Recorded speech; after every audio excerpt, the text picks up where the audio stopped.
Из 4 станций метро, которые появятся в Казани через 6 лет, это на узле Сахаровый проспект Победы самая большая, самая протяженная. Ее длина больше 500 метров. Ежедневно здесь работает около 200 человек, и на сегодня извлекли уже 200 тысяч тонн грунта. Здесь на глубине 18 метров 600-тонные комплексы Лейсан и Айселу уже прошли первые 3 километра в сторону Ломжинской. Финансирование в этом году идет ровно, поэтому работают даже с опережением графика.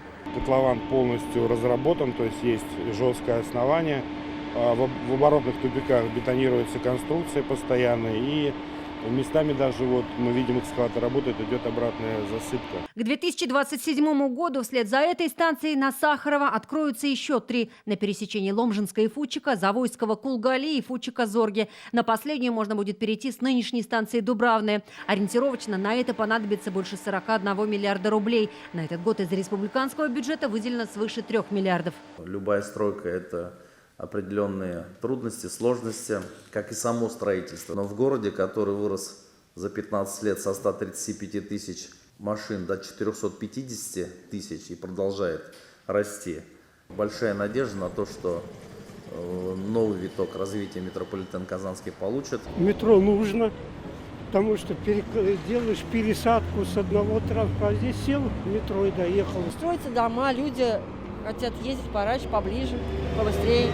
Очень даже хорошо, мы даже рады тому, что будет здесь станция метро. Как заявляют метростроевцы, от графика они не отстают, несмотря на острый дефицит кадров. Как говорит директор, даже сегодня готовы трудоустроить 120 человек.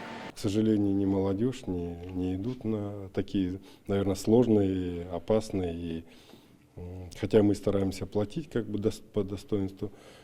Порядка 30% работников метростроя работают вахтовым методом. Это жители нашей республики, это жители близлежащих регионов. В среднем зарплата у метростроевцев от 50 до 70 тысяч рублей, так что приглашают всех желающих. Работы хватит. Протяженность первого участка новой ветки около 6 километров. Названия новых станций пока не определены. По традиции их выберут всеобщим голосованием. Юлия Гоглева, Рамзиль Гарипов, ТНВ, Казань. Закажи рекламу на ТНВ. Телефон в Казани 5 705 100.